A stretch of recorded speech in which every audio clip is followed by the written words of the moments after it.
Hello what's up guys के छ हालखबर ठीक छ के हो आजको आज हामी म्याच हेर्न जाँदैछौँ काठमाडौँ भर्सेस पोखरा अनि सुदूरपश्चिमको गेम हेर्न जाँदैछौँ मेन चाहिँ हामी सुदूरपश्चिमलाई सपोर्ट गर्न हजुर एक्साइटेड हुनुहुन्छ भने चाहिँ भेरी मच एक्साइटेड टेक 2 गर्नुपर्छ क्या हाई गाइस हाई के छ ठीक छ के को बिदाको दिन हामी टियु ग्राउन्डमा गेम हेर्न जाँदैछौँ मेरो सेकेन्ड टाइम आरोको सेकेन्ड टाइम बाबुको फर्स्ट टाइम के फिल अघिल्लो पहिलो सिजन गेम हेर्न आफै जान फुटबलको यो सिजनको चाहिँ मेरो फर्स्ट गेम हो अब लेट्स सी के एक्सपेक्ट कसलाई सपोर्ट गर्न लाग्नुपर्छ फर्स्ट म्याच मैले पोखरा एभेन्जर्सलाई सपोर्ट गरेछु सेकेन्ड म्याच मैले सुदूरपश्चिमलाई ओके ठिक छ सेम म त सुदूरपश्चिमलाई सपोर्ट गर्न आएको ओ बाबु कता जाँदैछौँ हामी आज मैले भनेको त गेम हेर्न आएको आज हामी ओके आर यु एक्साइटेड आज जो डाइरी सिकाउँदैछु म अस्तिचोटि साथीहरू साथै आरोको चाहिँ सेकेन्ड टाइम क्यास सिकाउनु पाइन्छ कि भन्ने हो ल भाइ बाबु हाल्नु होला है क्याच ओके ल तिमी केही नै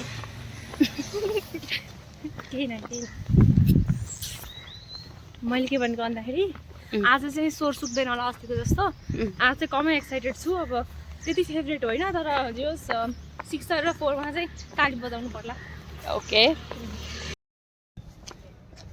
अब हामी बक्स अफिसतिर जाँदैछौँ होइन box office you can see अनि अब हामीले त्यो क्युआर टिकट जुन देखाएको छौँ नि चाहिँ अब हामीले प्रिन्ट गरेर आएको हुन्छ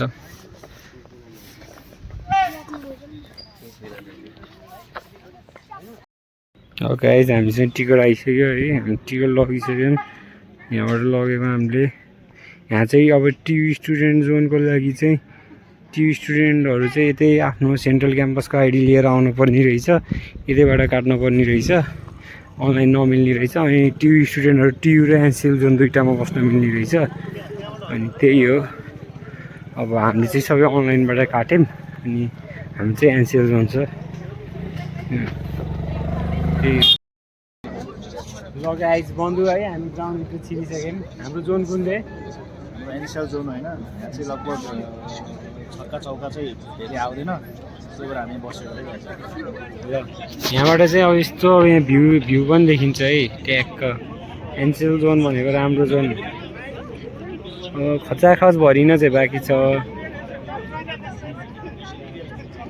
अहिले चाहिँ गेम अहिले 11:40 भयो अब एकछिनमा टस भएर गेम हुन्छ कि भन्ने हो टस त भइसक्यो होला नि टस भइसक्यो होला ल गाइस अब होइन हामी यो कति 16औँ दिन भन्छौँ सायद 16औँ दिनको गेममा पोखरा भर्सेस काठमाडौँको गेममा आयो त्यहाँ ब्याट्सम्यानहरू वार्म अप गर्न थालिसके काठमाडौँको ऊ चाहिँ पोखराको सपोर्टर बेलुकाको चाहिँ सुदूरपश्चिम भर्सेस सुदूरपश्चिम भर्सेस खै कुन छ यार सुदूरपश्चिम बेलुका फेरि सुदूरपश्चिमको सपोर्टर है गाइजहरू पुराका छन्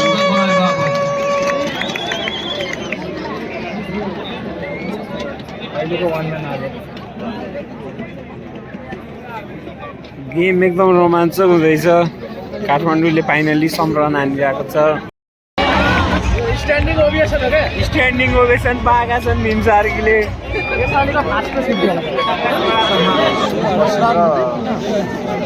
सुदूरपश्चिम र चितवनको गेम लगाएर दोस्रो गेम हो नाइट गेम रड लाइटको बिचमा पहिलो गेममा के भयो भन्नु न त पहिलो गेममा काठमाडौँले पोखरालाई जितेको छ गेम चाहिँ एकदम रोमाञ्चक भएको थियो आलमको 6 विकेट अनि हाम्रो भीम सार्कीको हाफ सेन्चुरी होइन भीम सार्कीको चाहिँ एकदम फास्टेस्ट हाफ सेन्चुरी अहिलेसम्म इन्डियामा नेपाली फर्स्ट नेपाली है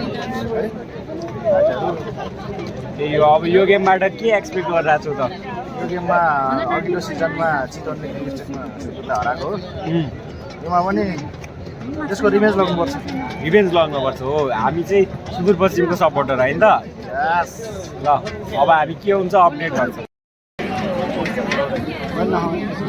चाहिँ हाम्रो ब्युटिफुल स्टेडियम यहाँ एउटा फ्लड लाइट बलिसकेको छ फ्लड लाइटको सुरुवात भइसक्यो यताबाट खेलाडीहरू मैदानमा आइसकेका छन् देख्न सक्नुहुन्छ सुदूरपश्चिमको पहिलो ब्याटिङ छ। गेमको माहौल भनेको पुरै रोमाञ्चक छ। एकदम full pack stadium.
Camera quality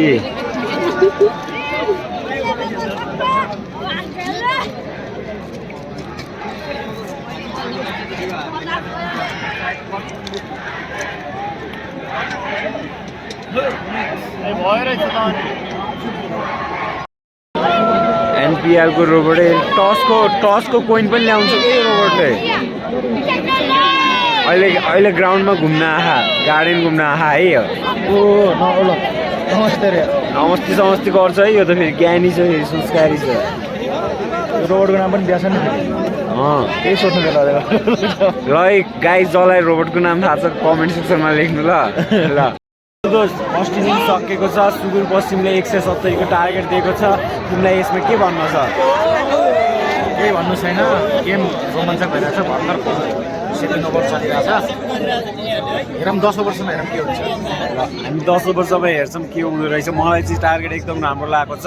अब सुरुको 10 ओभरसम्म चाहिँ 2-3वटा विकेटसम्म निकाल्न सक्यो भने सुदूरपश्चिमको गेम चाहिँ स्ट्रङ हुन्छ। अब हेरौँ के हुन्छ है। ल यहाँ चाहिँ अब हामी हेर्न सक्छौँ है। अब सुदूरपश्चिमको फिल्डिङ चलिरहेको छ। अब यहाँ दुईटा ब्याट्सम्यानहरू, दुईटा ओपनरहरू ब्याटिङ गरिरहेको छ। वाट सट चौका यसरी साथ चौका भएको छ। एम्पायरले चौका इसारा गरेका छन् है। नाइस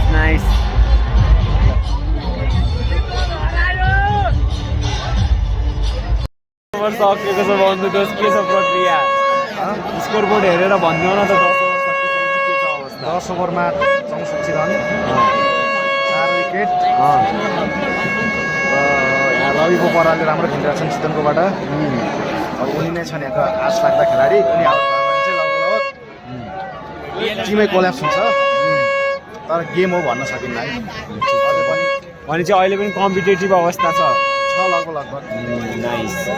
अरू पनि तिमीलाई के भन्न मन लाग्छ आज गेमको बारेमा? अगाडि हामी पोखरालाई सपोर्ट गर्थ्यौँ, हारिहाल्यो। अहिले चाहिँ सुदूरपश्चिमलाई सपोर्ट गरेर जित्छ जस्तो छ। दिदी हजुरले के भन्नु?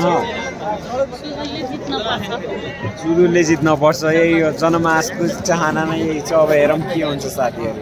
अब हाम्रो स्टार खेलाडी रवि बोपरा आउट भइसकेको छ। अब हामी घरतिर लाग्दैछौँ।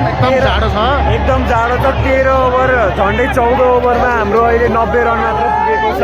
170 को टार्गेट हो। मोस्ट प्रोबेबली सुदूरपश्चिमले जित्छ ल है। बाई